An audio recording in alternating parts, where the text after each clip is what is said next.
Hi, everyone. Welcome to the Good, Brave, and Heroic podcast. This is Eric Munoz, how are you? take two. This is, My name is Eric. and I'm Joanna. That felt so disingenuous. The first one felt more like me. I felt like I was a weathercaster. My name is Eric. What do they say? I don't know. On tonight's news at 5 p.m., do you know where your children are? Okay. Yeah, I said it. You're supposed to say, and now to you, And now to you. and my name. Oh, yeah, you wouldn't say your name. Bruh. And now to you, Joanna. Okay, then. She didn't tell me about any of this. How was I supposed to know? Well, you started it, Okay, good. so you had to continue it. Anyway, so today we're going to be talking about anger. And I don't know the specifics on what we're going to talk about, but we're going to talk about it. And so how the way that we even got to that was Eric posted on his page, what is it, a quiz, a poll? A poll. A poll on his Instagram, and anger won. He gave 4 choices, so this one was the one that people chose. At least at the time of this recording, anger had the most votes. Yeah. So, anger. Sorry, excuse me. Merriam-Webster's dictionary defines. Bro. So for me, I think this is a great topic for us to touch on because We are angry. Just kidding. essentially, first of all right, let's break this down. So first of all, Latino people are characteristically known to be Passionate. Passionate. Let's redeem that real quick. We are passionate. That's it. Moving on. Punto. Claro. But no, anger is something that I have seen in our cultures, in our families. So that's one thing. And then on top of that, specifically speaking, I think that both Joanna and I have struggled with anger in different ways, I want to say.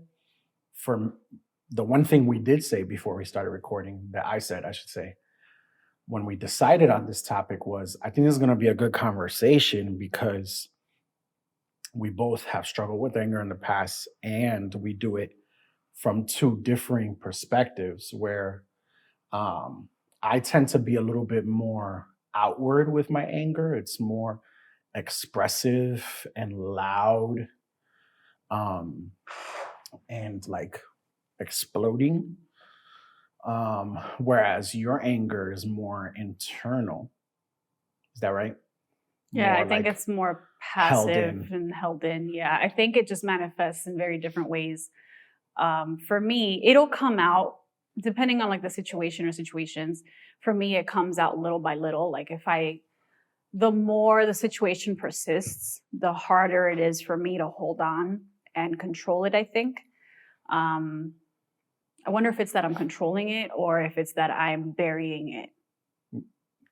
You want me to say? It's both. Okay. And sometimes it is one or the other. Uh-huh. And so eventually I can get to a point where it explodes. But even in that moment where it explodes, it's not,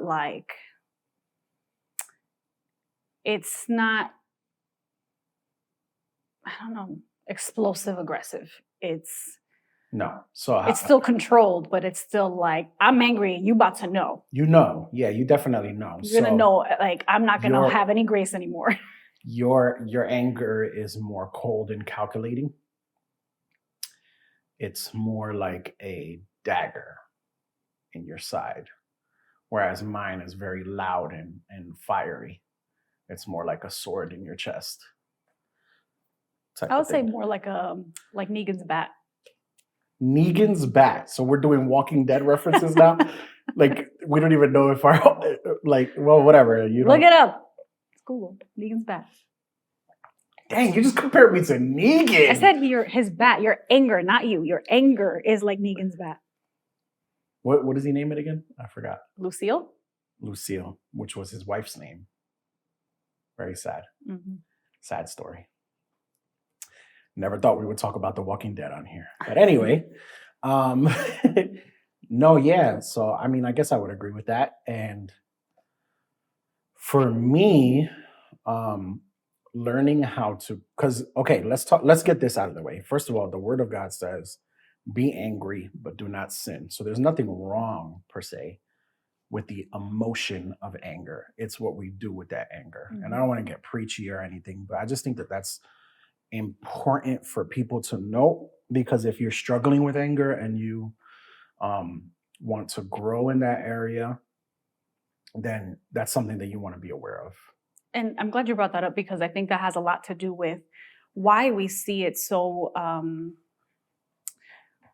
much, or even it being misconstrued in our Latin cultures, because I just don't think that we've understood as a culture, as a people, how to deal with it.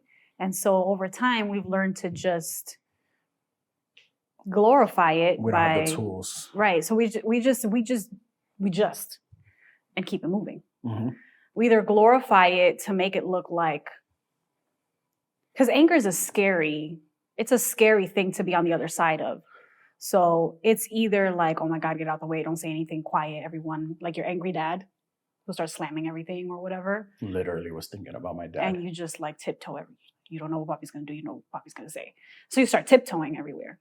With the things that you say, no one says a word, everyone just starts cleaning, or everyone just starts doing whatever they think they need to be doing. So that emotion is a lot scarier.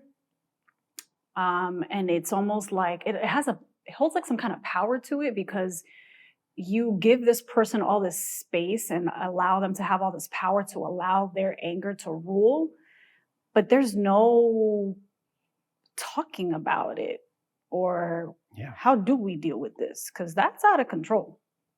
You're entitled to be angry, but we have to figure out, and I think we're all still figuring out ways to express it in appropriate ways, that you could be angry about the same thing in the church, in front of your pastor, in the same way that you would at home, or in front of your boss, or your children, or whatever.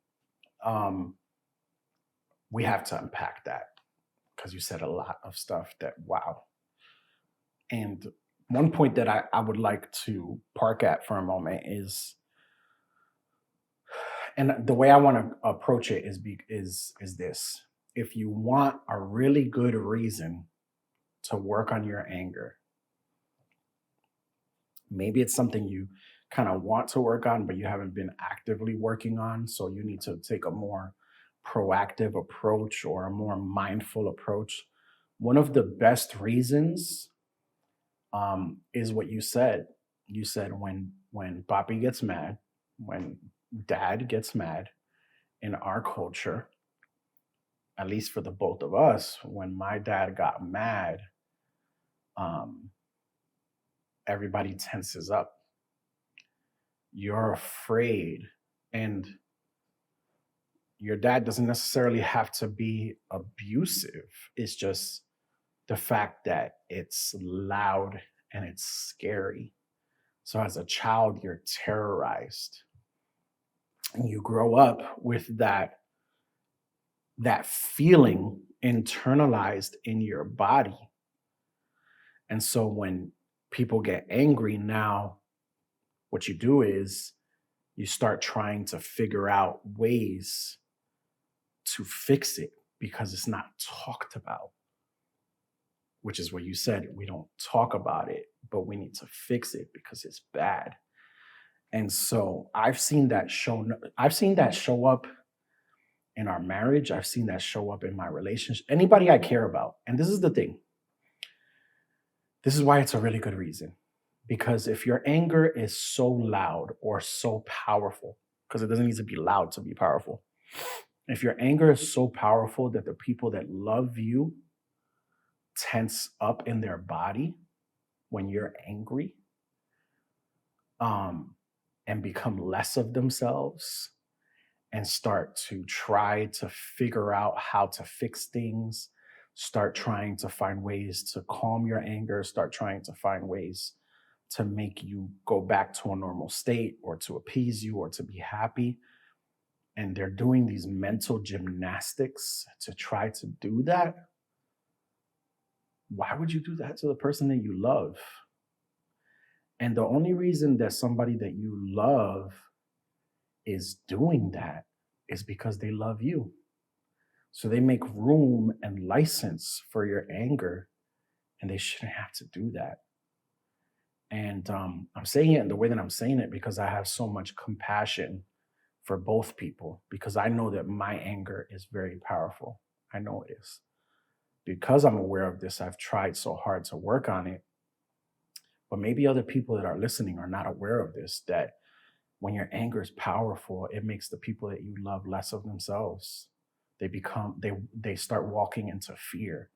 They start walking into terror. They start trying to figure out all the ways or things that they might have done to make you angry and might not even have anything to do with you.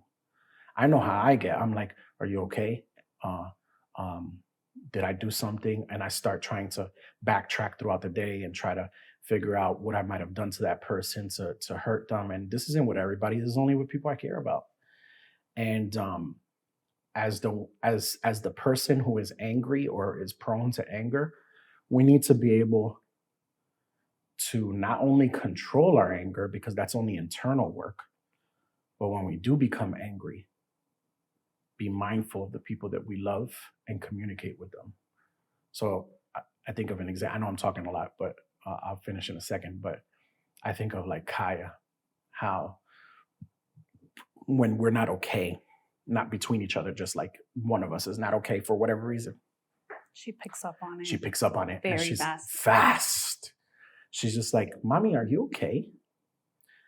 Sometimes she picks it up faster than me, and I'll turn and then I'll see your face and see, oh, she's not okay. And when she's done it to me, and she'll be like, "Daddy, are you okay?" I'm honest with her.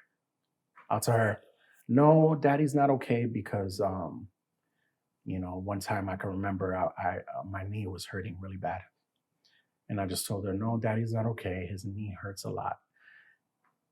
Now listen to this, right? This is so funny. For the next 3 days, you know what she kept saying to me? What? "Oh, Daddy, my knee hurts. My knee hurts." And that's funny. But you know what that is? That's empathy. That's her trying To connect with to you. connect with me.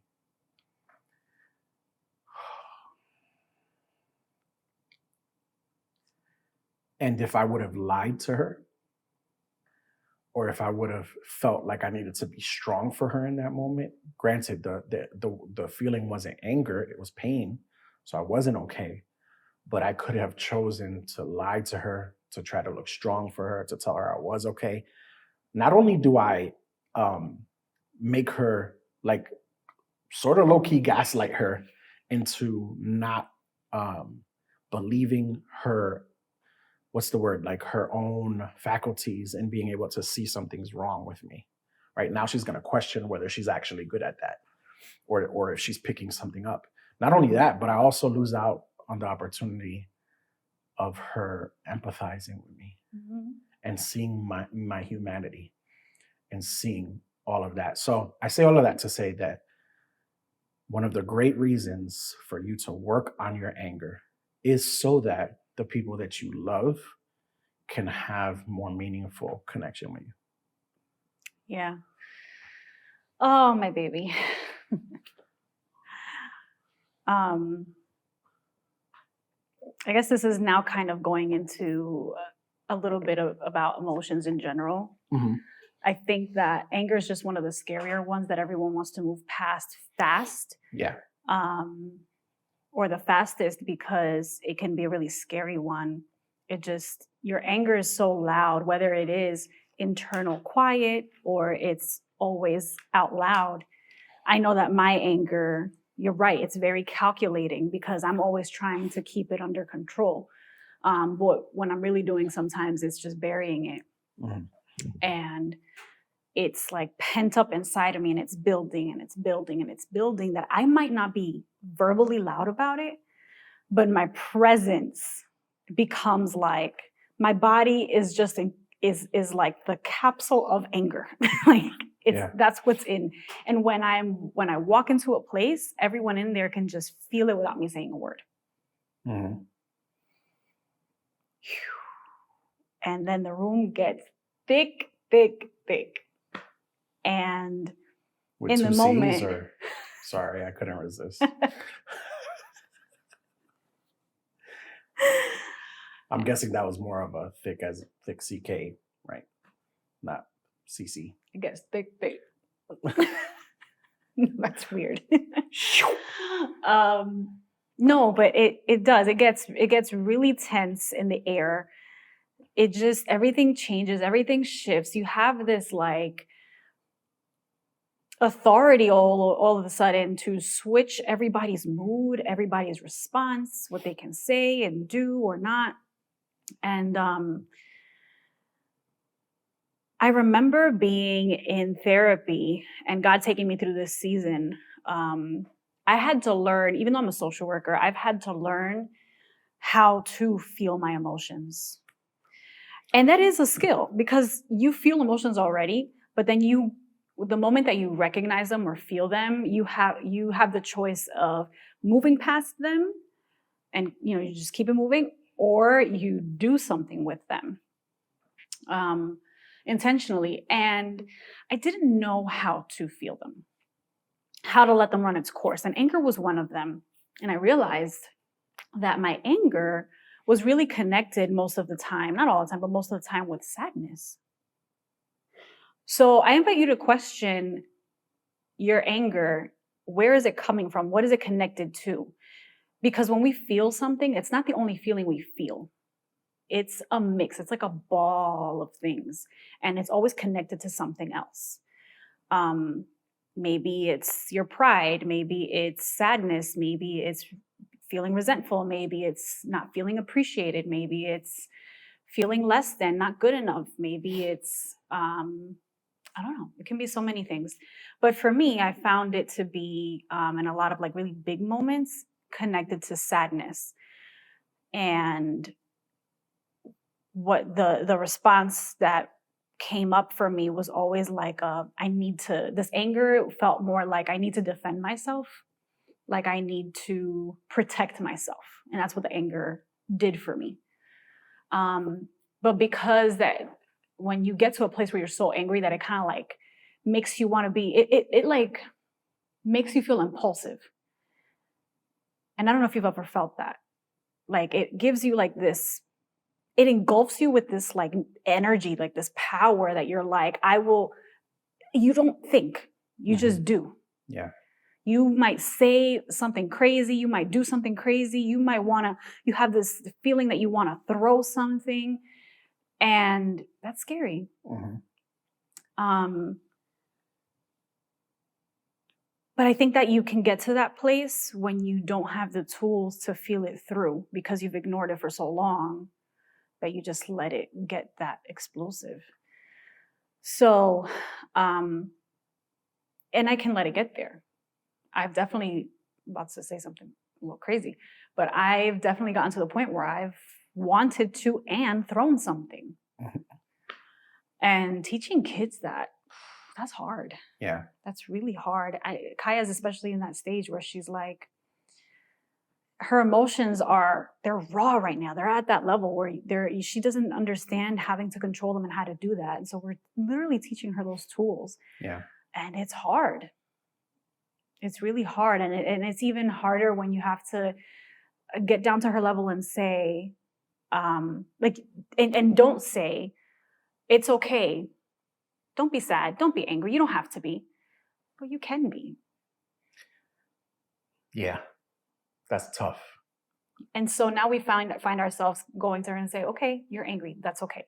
You can be angry, but you can't this, or you can't that, but you can this, or you can that. And it's hard doing that when you don't feel like you have complete control yourself, Mm-hmm. or when you start seeing her doing the things you would do. Yep. Yep. So I'm curious to hear from, based on what you're saying, I'm curious to hear, especially for those listening, what do you think are some of the consequences for people who are married, who are parents, or single, right? In their workplaces, everything like that comes to mind. What are the consequences of anger unchecked? Anger unchecked. It's so interesting because I was thinking a lot about this the other day, and I was thinking about how did I get to this? I think we're watching the show Suits, and on Netflix, and one of the main characters, Harvey, his mom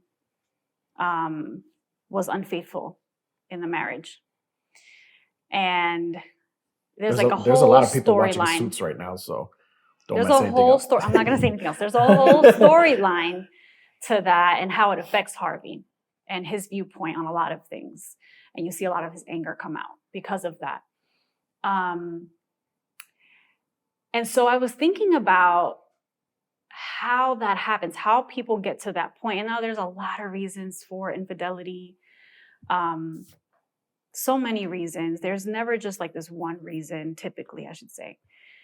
But I was thinking about like how you get there, and a lot of times you hear like there was a lot of stress in the marriage, there was a lot of disconnect in the marriage, and eventually it's like the person looks for an outlet, and that action of being unfaithful and involving themselves with someone else is the result of that.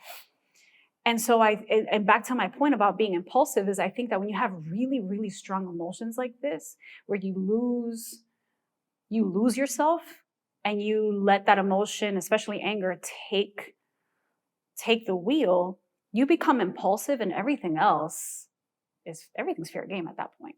And so you make decisions and you do things that you wouldn't normally do with a sober mind. In your right mind, you wouldn't allow yourself to do that.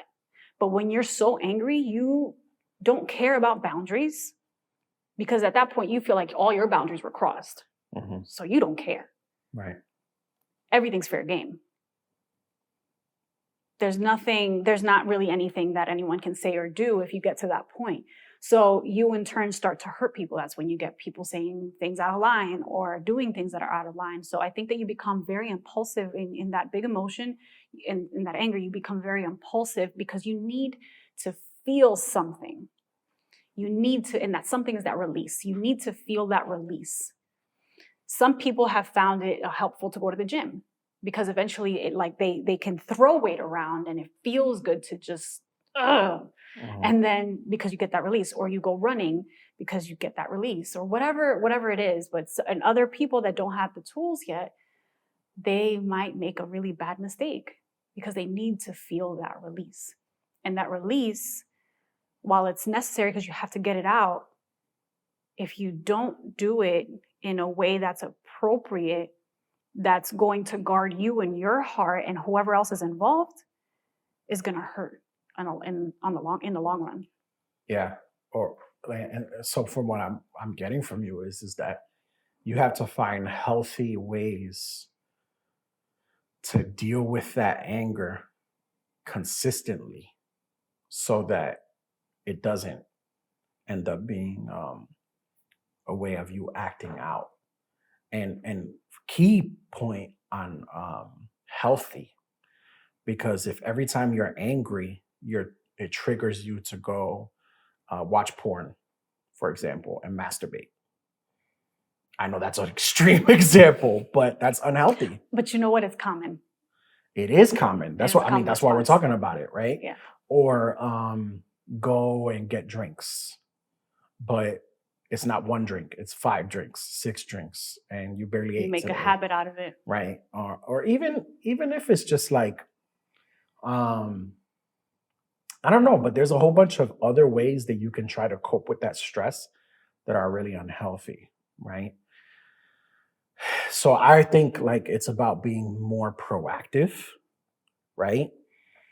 And finding healthy ways to relieve those, not just anger, but like anxiety, things that you can go to help you to alleviate that. Plus, you got therapy, right? And I know it's going to probably take a lot of, not everyone is open to therapy. I But they encourage you should be. to look into it as much as you need Nah, to at you least need to. understand it, to get to the point where like, okay, yeah, You I need to could tell use them. it. You need to tell them they gotta go to therapy. You gotta go to Yeah, therapy. like But I'm saying it is just a tool. It is another tool to use. Therapy is a huge tool. It's yeah, a huge tool, a very helpful one. But I know that not everyone's always ready from the get to just be like, yeah, I'm gonna look for a therapist, or mhm, maybe they don't have insurance that yeah, covers that, which is a whole other thing that makes me angry. um, yeah, but anyway, my point is that you have to build some go-tos, because I mean, not everything, not it's not all the time, like we tell Kaya, it's not all the time that you are told something that you don't like, that makes you angry, that you can be like, okay, well, I'm gonna go take a walk now.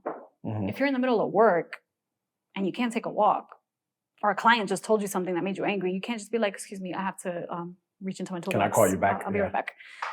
You can't. No. You have to. So we tell Kaya this, sometimes lately we've been telling her, like with her sister, like you have to take turns, or you have to let Lily play with it. And she gets really angry. Or we say, not right now, you need to learn to wait, learn how to be patient.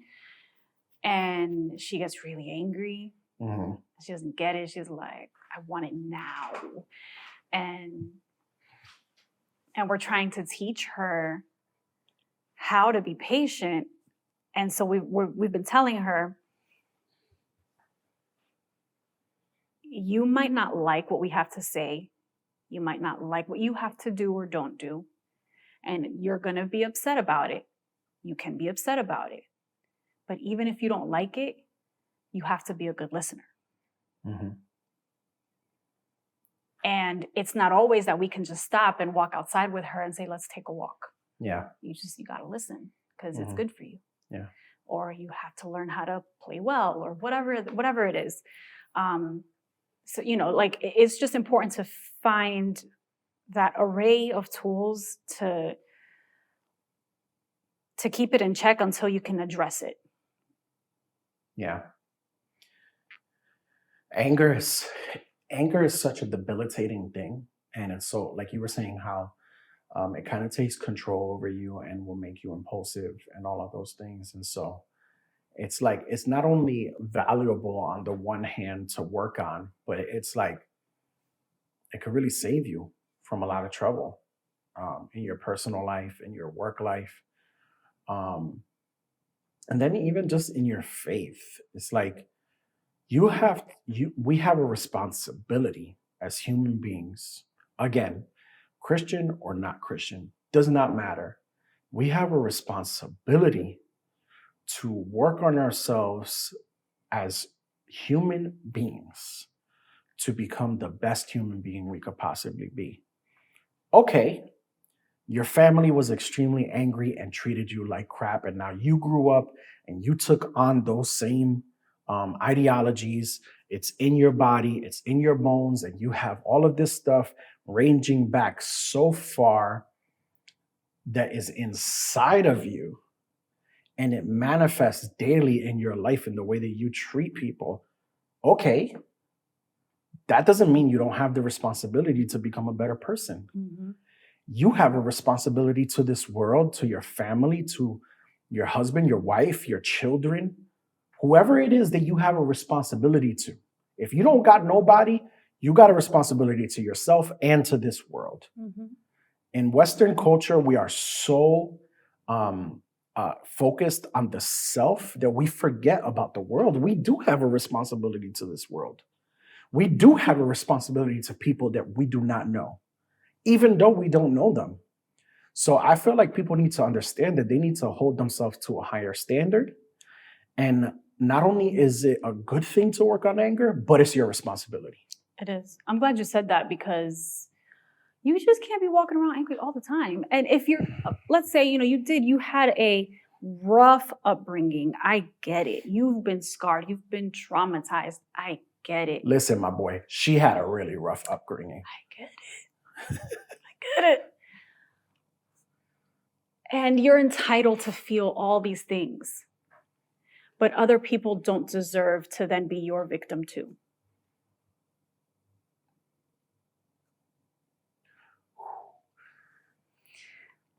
It's just not fair. And I You don't deserve to be your own victim. Yes. Because you torture yourself when you're angry. Yeah, you do. You do. You make life harder for yourself. You do. Because when you're angry, at least me, like I can get to a point where I'm like, I don't care anymore. I can't depend on anybody. I don't want anybody in here trying to help me. Nobody come here. Nobody try anything. Leave me alone. Mm-hmm. And so I'll isolate myself. Mm-hmm. And then I'm mean to everybody around me. And it's not pretty. And so then I, in turn, make it harder for myself. And even if I have good reasons for how I feel,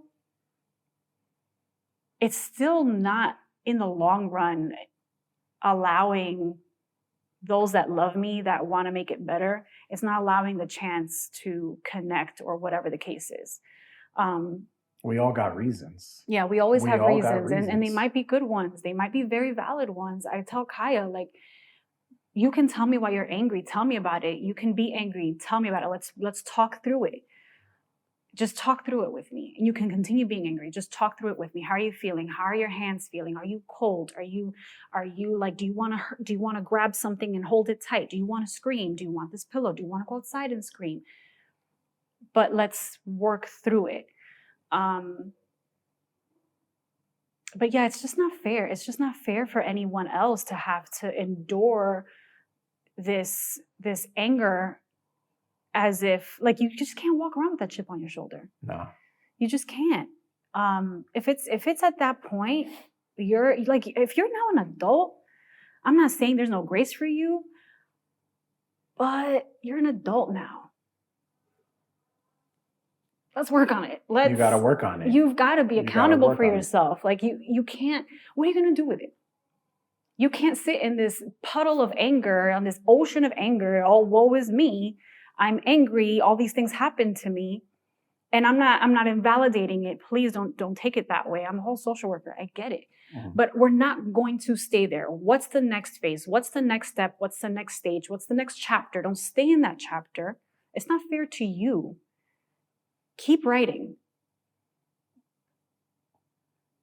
What do we do with this? Because if you allow yourself to sit in that anger from all the trauma, from all the pain, then you are still not the author of your story.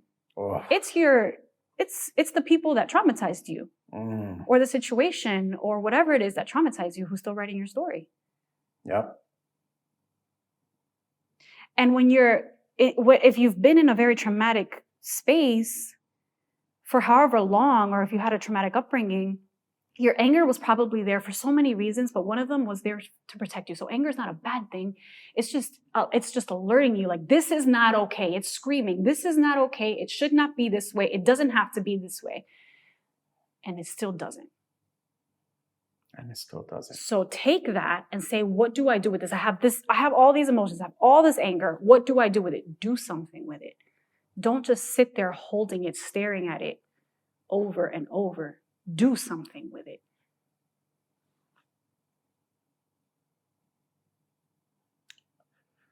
I want to say something to men specifically.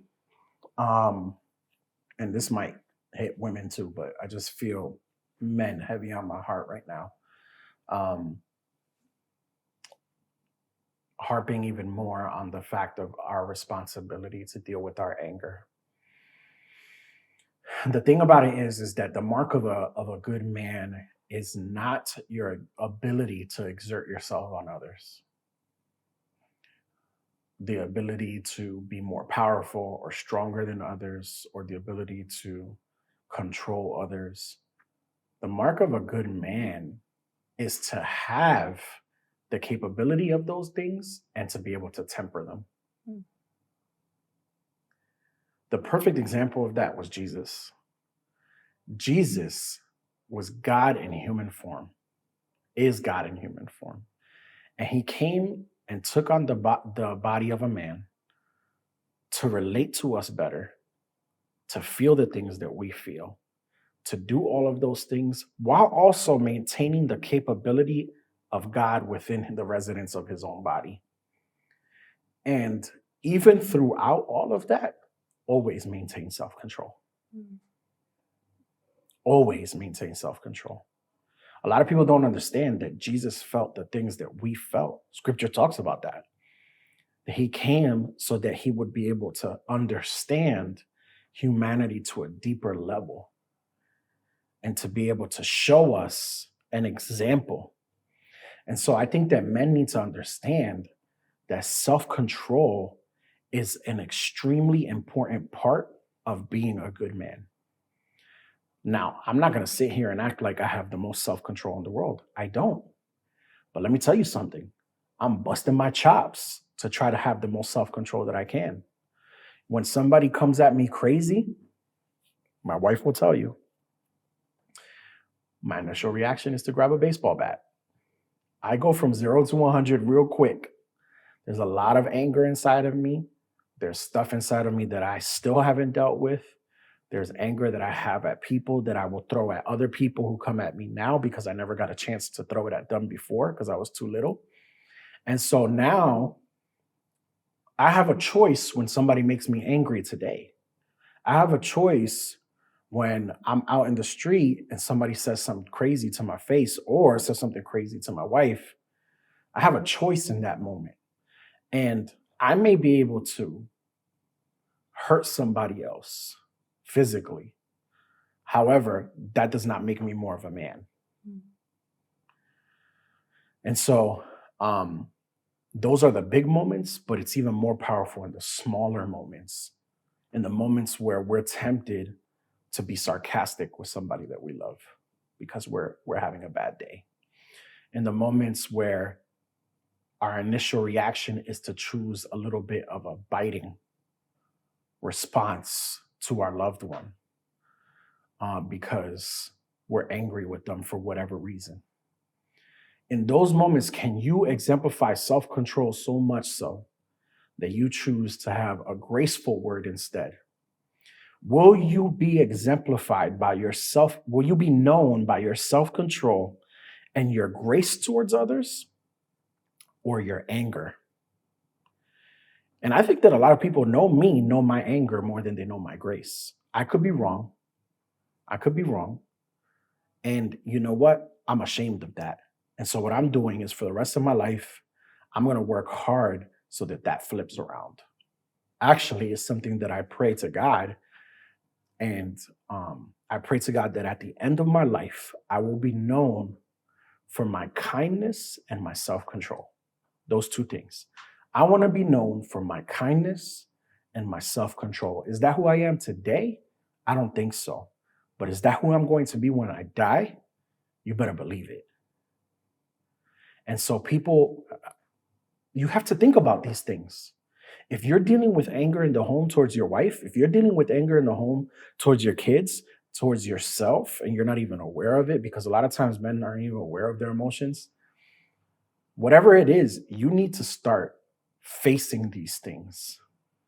And it's even scarier when that anger is deep down, buried inside, because something random could happen, some trigger could come, and all of a sudden you exploded and people thought you had all this self-control this whole time. Burying and self-control are not the same thing. So glad you said that. They're not. I know people who are extremely angry and they look calm. They're very calm people. But if you trigger them in the wrong way, that anger is going to come out. They snap. That's scary. And so don't get it twisted, because anger and self-control and burying your emotions are not the same thing. Mm-mm. So in order for us to be able to have control over something, it has to come out. So is it going to come out through a trigger, or is it going to come out because you dug it out? You did some digging there. You started looking inside of yourself. You started to look into your heart. You invited God into your heart and asked him to open you up to these things. You have a relationship with him so that he can do that. And through that process, you then begin to work on some of these wounds so that in the future, it doesn't come out ugly. Yeah. So with that being said, I wanna point out two very simple things that you can add to your skill set. Before I say that, this is something that I say often to just people I love or in conversation. And what I used to say to my clients was, when you don't know how to do something, it's going to take practice till you could get better at it. So when I had clients trying to work on boundaries, they were like, I don't know how to do that. This feels weird. And when I don't know if this boundary is too harsh or not, I used to say to them, your boundaries are going to be either too loose or too harsh. Yeah. Because you don't know how to do it yet. They're going to. Just like when you start to learn to play a guitar or the piano, it's not going to sound like Mozart. Yeah. You're not going to be Santana. It's not going to be like that off the bat, or even after 5, 6, 8, 10 tries. It's going to take time. So you have to practice this stuff until you can get better and until you learn new skills. So the two things I'm going to say is, right. If you're angry, take out your phone and just start typing everything that you're feeling as you're feeling it, the raw thoughts as they're coming, or write in a book on a sheet of paper and then throw it out, or keep a journal, whatever it is. And if none of that works, do a voice note. Record yourself going off. Or if you need to have somebody, have like someone that you trust, a best friend, a spouse, and start saying, listen, like pick a code word or something, like text them like code red, and they know, I just need to listen, not fix anything. I just need to let them get it out. And you start just going off on whatever it is. Start with that. The point is that you have to work through it somehow until you can get to a better place where it doesn't have to be that intense all the time. And then I wanted to add this, as you were talking, I know that you mentioned this for the men. Lately, I've been seeing a lot on social media, especially women posting about living in, I want the soft life. I want to live in a soft era. And I'm going to jump on that hype. And I typically don't. I typically avoid this like super cliche stuff, but I really liked that because I'm like, I'm tired. I'm tired of having to survive. I'm tired of having to fight. I'm tired of not living a peaceful life. And that's not to say that my home isn't a peaceful one, because it is. It's everything else. It's the life that I lived before I had my own family, and how it's still there in some ways. And mommy, if you listen to this, or my siblings, I'm not blaming you for anything. This wasn't your doing, but it's just, life throws things at you, and you live things, and you come with all this baggage that weighs so heavy, and I'm tired of carrying it. Yeah. I don't have to anymore. So if that means you have to change your story and accept Jesus. Let's just get that out of the way. Mm-hmm. Change your story and let him carry your burdens. If that means, like, I want that soft life. I want the soft era. I don't want to have to be strong. I don't want to have to, I find that my body's always tense, and then I get pain in my back. My back hurts. I want a soft life. And I like that, because just let the anger dissipate. Find a way to get it out. Who wants to, and I know I said, you have anger, do something with it. Because once you do something with it, then you get to do things because of joy and not out of anger.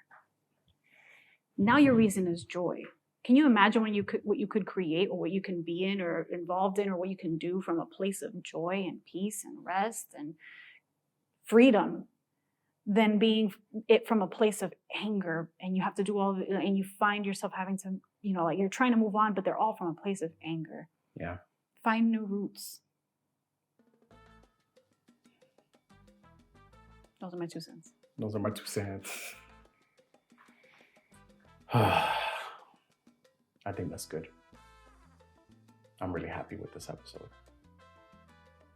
I don't even want to do an outro or none of that. I just want to be like, all right, peace.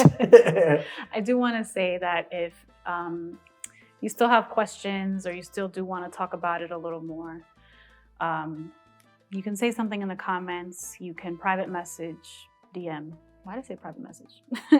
DM us, or send us a text, if you have our number. If not, we're not giving it to you. I'm sorry, I don't know you. But we can talk it through in a private setting, through a DM, and just because I know that we tried to pack so much in one episode that Yeah. there's definitely different levels of anger. It's not always that deep, and sometimes it's a lot deeper. Yeah. So yeah. All right, guys. Thank you so much for being here today. We love you guys. Have an amazing week. We'll see you again next week. Bye. Bye. Peace. You thought you were getting away with it. Peace. Peace. Peace. Oh She was happy. no! She thought I thought about letting it go. I almost let it go. Then I was like, peace. I felt my hands and I'm like, this is it. Bye.